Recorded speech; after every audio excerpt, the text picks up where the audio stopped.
లోదర గారు. జోహార్ అమరావతి పోరాట అమరులకు, జోహార్ అమరావతి పోరాట అమరులకు.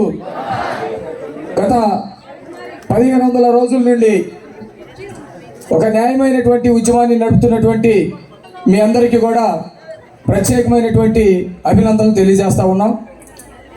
నేను ఎక్కువ మాట్లాడను, దాదాపు చివరి అంకంలోకి వచ్చాము. రాజధాని అనేది రాష్ట్రానికి సంబంధించినటువంటి అంశం, రాజ్యాంగానికి సంబంధించినటువంటి అంశం. ఈరోజు జగన్మోహన్ రెడ్డి లాంటి ఒక సైకో ఒక నిర్ణయం తీసుకున్నంత మాత్రాన తాత్కాలిక ఇబ్బందులు రావచ్చేమో కానీ రాజధానిని ఇక్కడ నుంచి కదిలించడం అనేది జగన్మోహన్ రెడ్డి కాదు, వాళ్ళ బాబు వల్ల కూడా ఎటువంటి పని కానే కాదనే సంగతి అందరూ గుర్తుపెట్టుకోవాలి.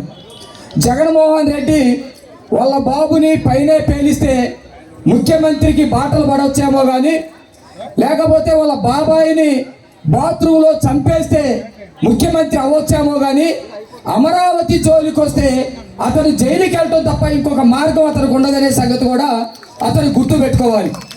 ఈరోజు భారతదేశంలో ఉన్నటువంటి ప్రతి ఒక్కరు కూడా, ప్రధానమంత్రి గారైనా రాష్ట్రపతి గారైనా ఇక్కడ ఉన్నటువంటి మీరైనా నేనైనా, ఈ దేశానికి రాజ్యాంగాన్ని అందించినటువంటి డాక్టర్ బిఆర్ అంబేద్కర్ గారి కాళ్ళకి మొక్కి ఆయన ఈ దేశానికి ఇచ్చినటువంటి రాజ్యాంగం ప్రకారం నడుచుకోవాల్సిందే.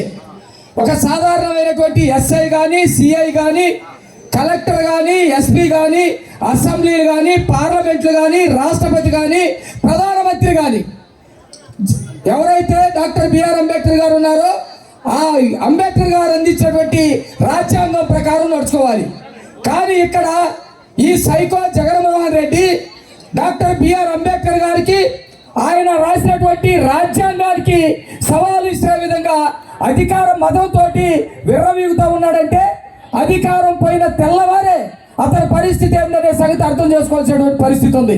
ముఖ్యమైనటువంటి విషయం ఏంటంటే, ఇది దళితుల నియోజకవర్గం. ఈ దేశంలో ఎక్కడా కూడా దళితుల నియోజకవర్గంలో రాజధాని లేదు. దాదాపు 23 రాష్ట్రాలు ఉన్నాయి. ఈ దేశంలో ఉన్నటువంటి అన్ని రాజధానులు కూడా వివిధ ప్రదేశాల్లో ఉన్నాయి తప్ప దళితుల నియోజకవర్గంలో లేదు. దళితుల ఉన్నటువంటి నియోజకవర్గంలో రాజధాని తీసేసి, దళితుల నియోజకవర్గంలో ఉన్నటువంటి 25 అడుగుల అంబేద్కర్ గారి విగ్రహాన్ని తీసేసి ఏమీ లేకుండా చేసినటువంటి జగన్మోహన్ రెడ్డి, పక్కనే ఉన్నటువంటి విజయవాడలో అంబేద్కర్ గారి విగ్రహం పెట్టాం కాబట్టి రాజధాని విధ్వంసాన్ని మర్చిపోండి, లేకపోతే అక్కడ ఉన్నటువంటి అంబేద్కర్ విగ్రహాన్ని ధ్వంసం చేసినటువంటి సంగతిని మర్చిపోండి అంటే ఎవరు కూడా మర్చిపోయేటువంటి పరిస్థితి లేదు. ఆ విగ్రహాన్ని చూస్తే నువ్వు చేసినటువంటి విచ్ఛిన్నం, నువ్వు చేసినటువంటి మోసం గుర్తుకొస్తుంది. నువ్వు కుటుంబాలని చీల్చేటువంటి వ్యక్తిని, నీ కుటుంబాలని చీలిస్తే నీకు అధికారం రావచ్చేమో కానీ రాజధానిని చీలిస్తే మాత్రం ఖచ్చితంగా నువ్వు జైలుకి వెళ్ళేటువంటి పరిస్థితి వస్తుంది.